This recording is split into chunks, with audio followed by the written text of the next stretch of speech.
Esport has never been more popular among young adults. But what is exactly esports and how is that different to, say, casual gaming?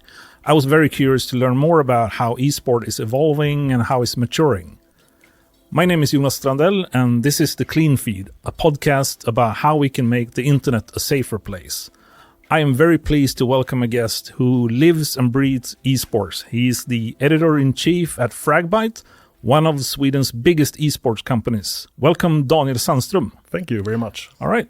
Maybe you can do a little quick intro to yourself and to Fragbite. What is Fragbite? Yeah, my name is Daniel. I'm 32 years old. I live here in Stockholm, and I'm the editor-in-chief of Fragbite, which is Sweden's largest news website on esports in general and the game Counter-Strike specifically. So we have a news site where we write news articles and do interviews with players and professional athletes playing Counter-Strike. Right. And of course, focusing on the Swedish esports in general. Yeah. All right, very nice. So for a listener not familiar to e-gaming or esports, you want to call it that, like, could you share a little bit, like esports, very high level? Yeah, so esports is short for electronic sports, and it's basically sports being played on computers. So you compete in different games, right? And there are several esports games that are big in the world today, and Counter-Strike, which is my main focus, is one of the largest esports titles. Yeah. So could you share a little bit about Fragbite, like the history of Fragbite, and a little bit of your user community, like? I mean, esport is so much bigger than the average person would sit up and take notice of. I mean, we all know sports like football or hockey or anything, but the amount of participators in esport are growing rapidly. Yeah. I think I've heard that esports would be one of the most growing sports worldwide, and I think that's a truth with modification, but it's another discussion. Fragbite is a Swedish esports company, started out as a website in 2002, which makes us one of the oldest esports companies in the world and in Sweden, and we've been around for, almost 22 years this year. Yeah. So it started out as a community for Swedish players interested in the game Counter-Strike, and has since developed a lot. We've had one of the largest forums with user-generated content in Sweden for a couple of years before social media even arrived. I mean, the old internet. Yes. So for Swedish people like me in their 30s, it's very common for them to have like an account on Fragbite, because when you use the internet, you pretty much was a Fragbite user as well, because you discussed things there and read on gaming news and whatnot. Yeah. So, but is it a fair assessment to say that it's like a go-to place if you're interested in Counter-Strike in particular, like or esports in general? Fragbite is the place to go to sort of read up in the same vein as you would read up on like your favorite football team or hockey team or something like that. Yeah, if you're interested in Counter-Strike in Sweden, you definitely know of Fragbite, and you're probably a user. Then, of course, Fragbite has, since the start, we've developed quite a lot. We are not only a news site today, we're also organizing tournaments in Counter-Strike and doing a lot of other activities with our community. Yeah. Something very close to my heart, of course, is the user-generated content, and we wanted to talk a little bit about like safety and well, mannerism, if you will, on these communities. And I find it really interesting because, first of all, we want to make a distinction between gamers and people who are active in esports. Can you share a little bit about what we talked about prior to start recording? Yeah, for me, gaming is like this term that is not really as specific as esports. Esports is about competing in games. I mean, when I play Candy Crush on my mobile phone, I am a gamer in a sense, and I'm participating in the activity gaming.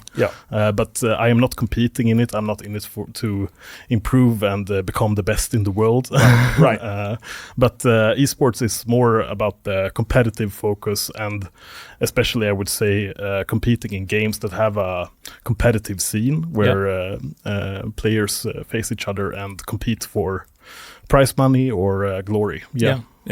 So I mean, it will be easy to sort of want to dive very deep into conversation around like, okay, so what happens with how do you define like training for something, and how do you train to become better at something? But this is not a gaming podcast, so I won't dwell into too much of that. But I wanted to talk a little bit about the community, because that's how I know of Fragbite. Would you say that there is like a friendly atmosphere? I mean, I find it a friendly atmosphere. I suppose that is a little bit due to moderation as well.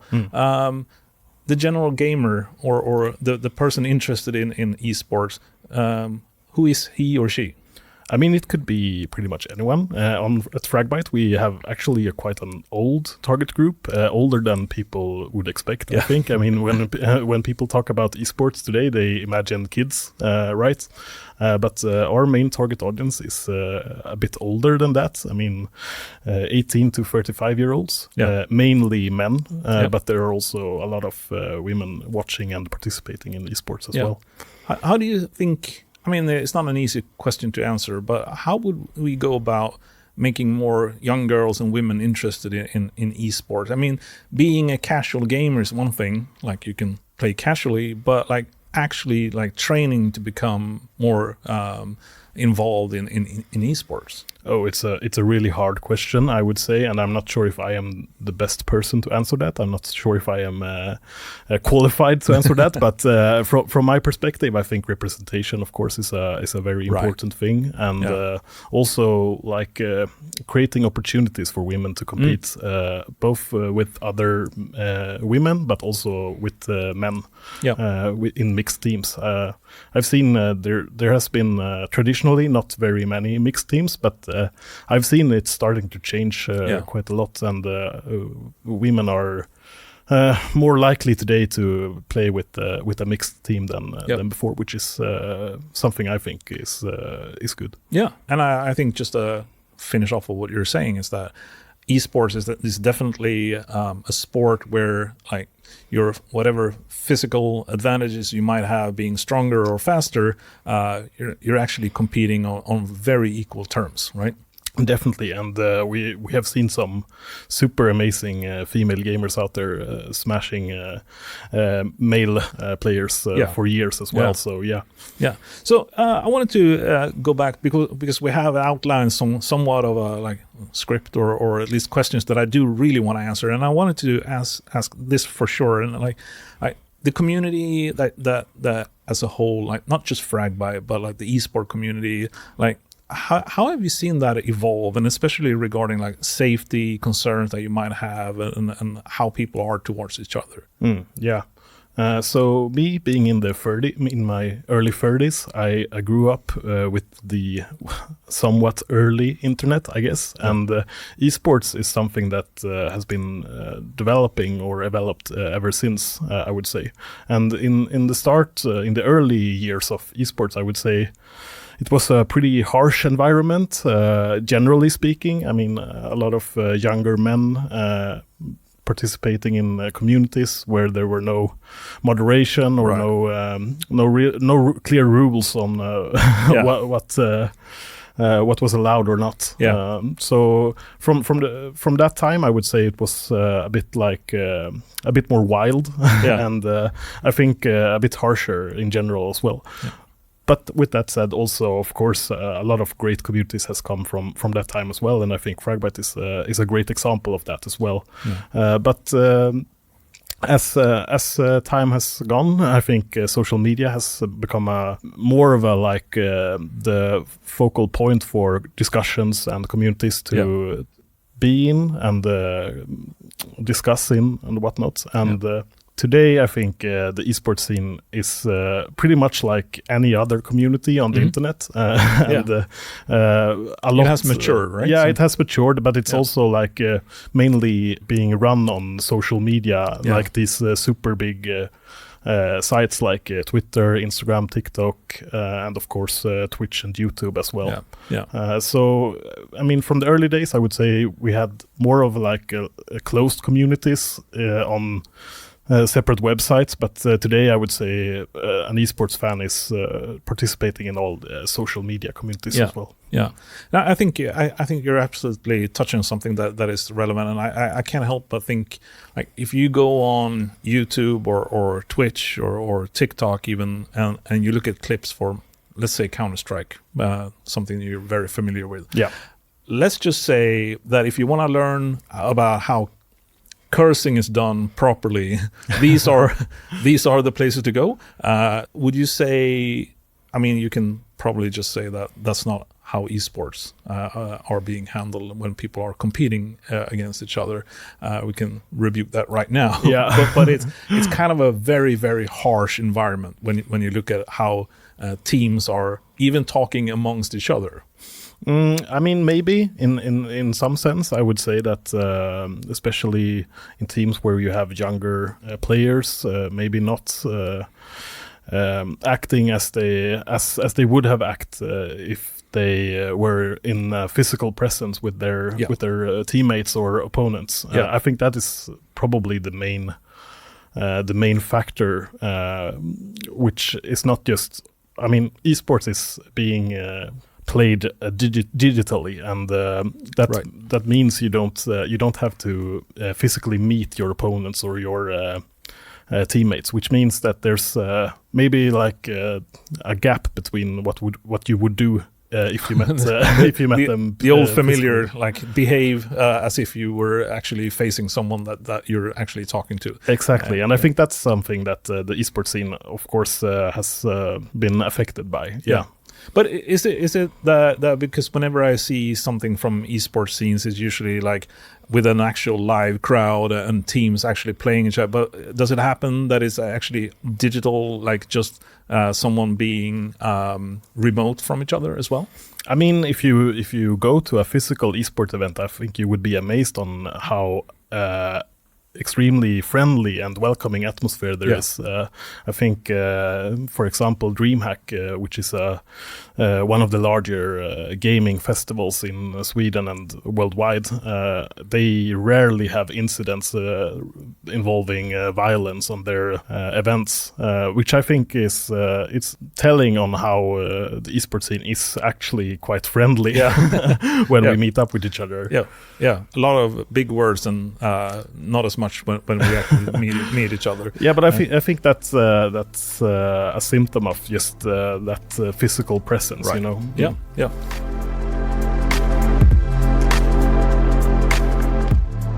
All right. So thinking about actually meeting up in a physical space where you go to live events, I was thinking about, like, whenever I see sports in general, I tend to get a little bit riled up and see when people are cheating, and I think about football players and hockey players like tumbling around, faking injuries, but like when it comes to anything in terms of esports, I think of like maybe cheating, or if there's any kind of incidents where, like, does that even happen, and if so, how does that happen?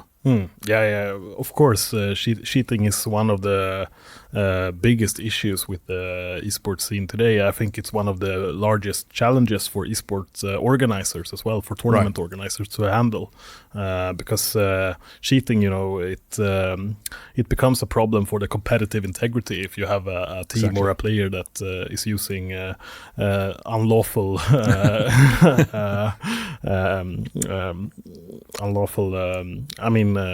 there's like a means to actually like advancing yourself or making sure that and can you shed a little bit of light, like how does that actually happen? Because you're sitting in a space where you're sitting with your teammates playing, and there are like umpires or something similar, or someone.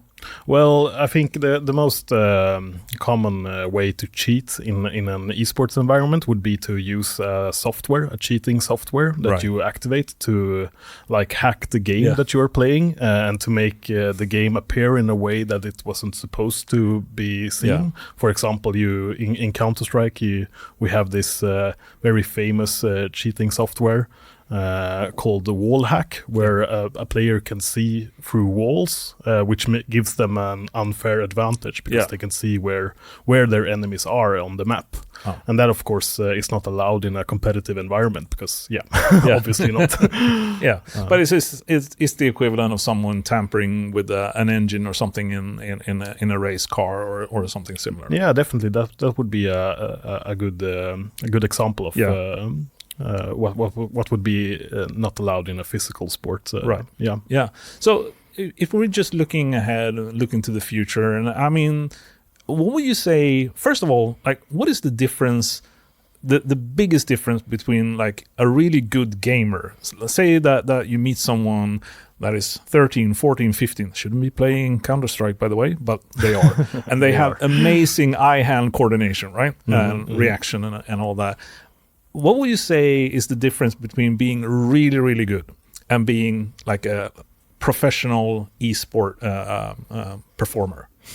I think, there are actually quite a lot of young people who are super skilled at games today. I actually went to meet a 14-year-old player in Sweden. He's one of the biggest Counter-Strike talents in the world. Right. And what makes him stand out that much is not just that he's good at the game, he's got great hand-eye coordination, as you said, but also that he's so super dedicated and that he's treating his Counter-Strike gaming as any professional aspiring athlete would. Yep. So he's got this super serious training schedule. He's practicing with his teammates several hours a day.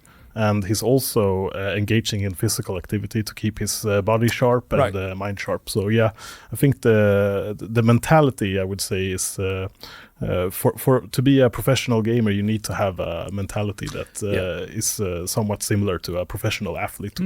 I think you can pretty much debunk any kind of like gamer bum mentality just by putting in the sheer amount of hours that gamers and athletes put into their actually, like if you have someone that is 14 or 15 that is practicing hockey or football, they might have 3 or 4 practices per week, which is usually like an hour. That's maybe something that an esport performer puts in daily for what he or she is doing. Definitely. You have to be a professional esport athlete, you have to be really, really passionate, and you need to be really, really passionate to compete. I think that's something that I see a lot when I speak to players, that they usually are competing in other ways as well. I mean, they have a traditional sports career as well, where they play soccer or hockey or whatnot. And it's the desire to be the best that is fueling them to become professional esports athletes. And I think because we talk a lot about safety on this podcast, and naturally coming from Besido and doing content moderation, we're all about like trust, safety, but I can't help but to think that in esports it's not such a big question of like safety. Maybe it's not the bigger concern than with any other community where people are interacting with each other. But I think more than anything, maybe the safety concerns would be like with any performer, like the disappointments of actually not achieving what you're aspiring to. And I'm thinking that may be like mental health issues that might actually be something bigger to start thinking a little bit about. Definitely. And I think since esports is inherently digital, I mean, you come across all the different digital like risks for people being on the internet. So for esports athlete, I know that if a team loses a game, I mean they get hate towards them from fans and others that are disappointed in them, and they can access that right away. I mean, right after the game, they can log on to Twitter and see their inbox is full. You know, and usually, I mean, that's an interesting point that you bring up, because usually, I mean, we can sit and talk about athletes, whether you're a track runner or you play football or soccer or whatever it is, and be like, well, you know, you make millions every day, so you should probably be able to take whatever happens on Instagram or Twitter or wherever it is. But when we talk about someone who isn't like prepared for what happens, like you grow up playing whatever game that you enjoy, and all of a sudden, like you find yourself being in a team. And I didn't sign up for this. I didn't sign up for this kind of like onslaught of maybe even like hate comment that comes on. That's not like the esports fault in itself. It's still like a community problem that happens, but it might be something to be wary about, that it might happen. Yeah, definitely. And I think, as you say, a lot of esports athletes are not prepared for this when they turn professional. You know, because there is really there's no structure around the esports scene today. Yeah. I mean, it's a really young scene today, and we don't have the structures and the routine that other like, for example, traditional, if we take football or soccer, for example, I mean, they have organizations with a lot of adults present and even employees to handle these kind of questions. And that is not the case in the esports scene in general, at least. I mean, there are a few elite professional teams that have that kind of support, but most of them don't. Most of them are like a young person playing at home, and then they get signed for a team and they start play professionally, but there's really no support system around them. So would you say that it's quite a short career as an esport athlete, if you will? Like maybe you start off as like older teenager and then fizzle out towards your late 20s, or? I think it varies, but I think it's hard because it's not that many players still that can be like economically safe from competing in esports. I mean, there are the superstars are making shit tons of money, but then you have like this tier 2 level, tier 3 level, where there are a lot of great players playing professionally and playing more than 8 hours a day, and they can't have a real an ordinary job or an ordinary income, and they try to become the best, but the money isn't there just yet. So I would say for the vast majority, of course, the careers are ending when they turn maybe 20, 25, and they realize they can't invest in this anymore because it's very expensive to not have an income. And, stay in school.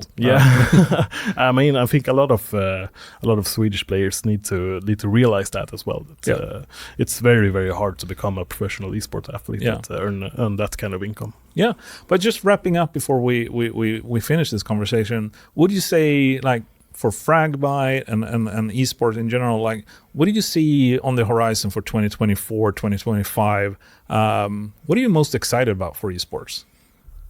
That's a great question. What am I most excited about? I mean, I am excited to see the scene being more and more professional. I think it is still in really early stages, and we are developing a lot for every year that goes.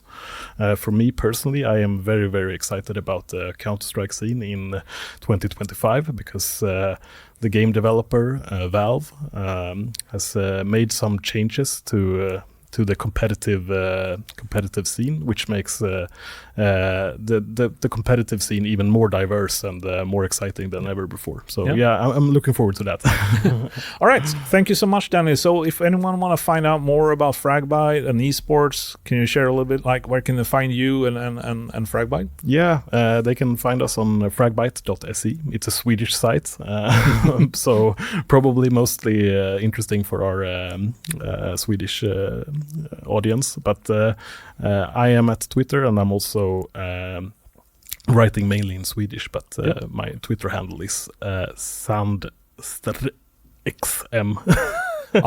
You'll put that in the description because you can't pronounce it. I'll put that in the show notes. Thank you so much, Daniel, for stopping by. Thank you so much for having me.